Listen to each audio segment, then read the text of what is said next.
Every few years, the tranquil Pacific Ocean hides a potent force beneath its surface known as El Niño, a climatic phenomenon impacting weather patterns globally.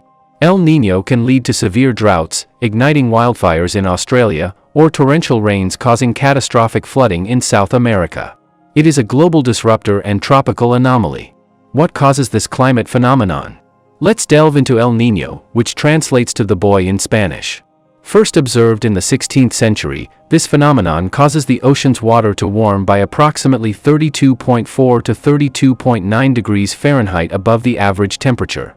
El Niño induces floods, droughts, higher CO2 levels, and changes in global temperature. Originating in the east-central Pacific Ocean, developing nations along the ocean and unprepared marine life face the brunt of the sharply heated water. El Niño is not the sole phenomenon affecting global weather, it's one phase of a broader climate phenomenon known as the El Niño Southern Oscillation, ENSO.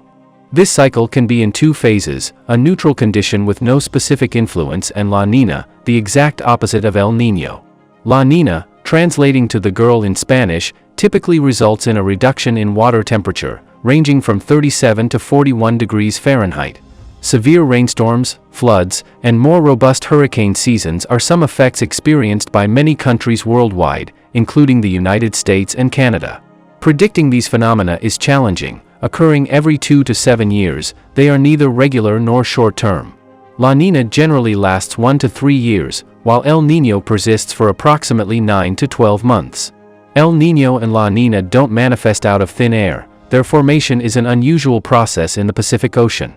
Under normal conditions, trade winds move warm water from high-pressure to low-pressure zones, impacting weather patterns. However, if this balance is disrupted, El Niño or La Niña can occur. During El Niño, weakened winds allow warm water to heat up evenly in cold areas, causing dramatic weather changes globally. La Niña, on the other hand, strengthens winds, increasing upwelling and cooling some ocean areas, affecting weather patterns differently. South American nations, particularly Peru and Ecuador, suffer significantly from El Niño. Relying on fish and fertilizers for their economies, they face massive fish kills and crop destruction due to downwelling decreases and increased precipitation. Conversely, eastern regions like Australia and Indonesia experience droughts, impacting water bodies and crops, affecting people's quality of life and land fertility. While south-central nations like Zambia and Mozambique face drought, eastern African countries receive regular rains. Antarctica experiences warmer temperatures during El Niño, leading to more snowfalls but causing glacier melting due to decreased upwelling. La Niña, by contrast, helps maintain glacier mass. El Niño affects Europe with cold, dry winters, impacting agriculture. Historical instances link El Niño to significant European harvest impacts, potentially contributing to events like the French Revolution. The last occurrences of El Niño and La Niña in 2015 and 2016 had severe consequences globally, causing hunger for over 60 million people and contributing to famines in the 19th century. Documenting the direct effects on European nations is challenging. El Niño delivers cold, dry winters to Europe, which can be damaging to the land. For instance, in the 18th century, El Niño had a significant impact on European harvests, which was likely one of the factors leading to the start of the French Revolution in 1789. Since El Niño and La Niña were last observed in 2015 and 2016, nearly 7 years ago, when 2016 was the hottest year on record and the most severe El Niño episode in the previous 50 years, which resulted in hunger for over 60 million people in 2015. The phenomenon has caused approximately 3 severe famines in various Asian and European countries already in the 19th century, making El Niño and La Niña quite dangerous phenomena for our world. The central region of the ocean experienced above-average temperatures for the whole year, peaking in November at a temperature increase of about 37.4 degrees Fahrenheit. The total increasing temperature reached 35 degrees Fahrenheit, probably setting a record since 1860. For instance, El Niño has had an impact on every continent, whether directly or indirectly. Severe droughts, particularly in Australia's eastern and northern regions, caused the continent's fire season to begin early, with 125 fires in all. Large tracts of Tasmanian wilderness, including marshes and rainforests that had seldom seen flames before, were severely burned by the fire. Worst of all, the spring and fall of 2016 in Australia were among the driest on record, which had a significant impact on the harvest. In addition, the heat reduced supplies of ore, the most exported commodity. During this period, different weather conditions were also recorded in Asia. For instance, large-scale fires broke out in Indonesia, worsening the air quality in neighboring areas including Singapore. During this time, coral bleaching was reported. This process causes corals to turn white and become extremely vulnerable to death. Malaysia, Thailand, as well as other countries. The fires also had an impact on palm oil exports, which raised the product's price and harmed any food that uses the oil. In addition, rice production in Vietnam and Thailand fell dramatically because of water shortages. India has decreased its supply of rice, sugar, cotton, and corn in response. China's southern regions were impacted by rain and floods, while the country's northern parts experienced droughts. All of South America has been severely damaged by weather-related disasters in 2016. In Peru, severe flooding and landslides resulted in the loss of approximately 5,000 homes and a reduction in shrimp production. In Paraguay, more than 150,000 people had to be evacuated from flooded areas. Brazil, Argentina, and so on. In addition, Argentina had one of the worst locust infestations, which significantly deteriorated the nation's agricultural situation. Rains also returned to Argentina in April 2016. Droughts caused a famine in Colombia, where the UN estimated that 2.3 million people required humanitarian aid. In the Caribbean, there was a lack of clean drinking water.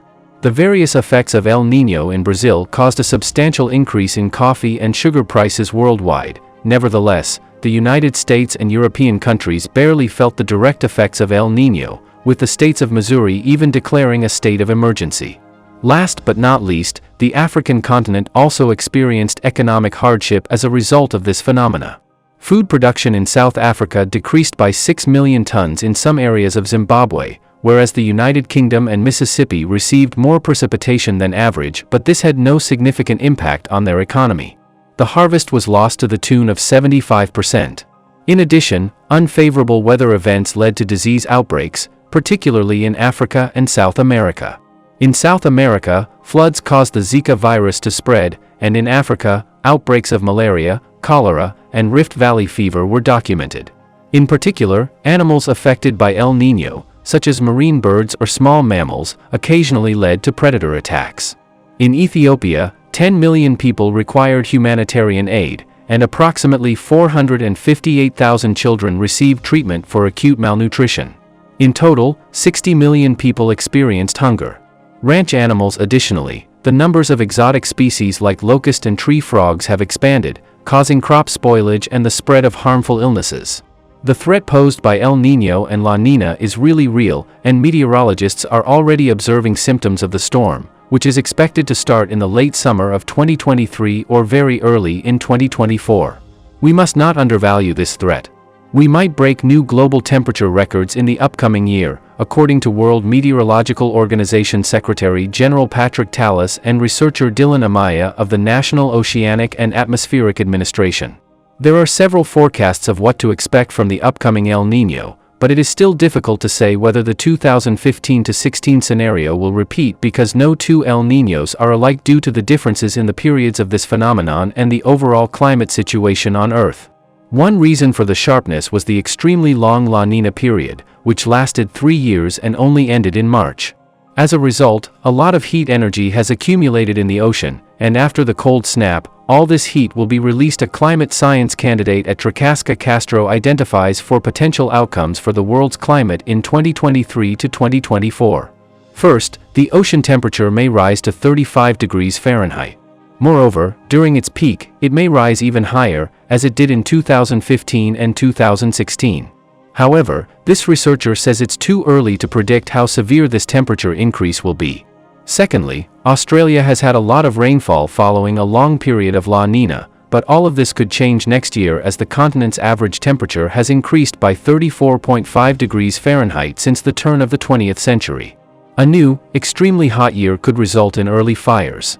Thirdly, there is a chance that not only will there be another humanitarian disaster in South America, but that major illnesses like malaria, the Zika virus, dengue fever, and even brain damage and miscarriages brought on by excessive heat could also spread, along with the Amazon and African rainforests.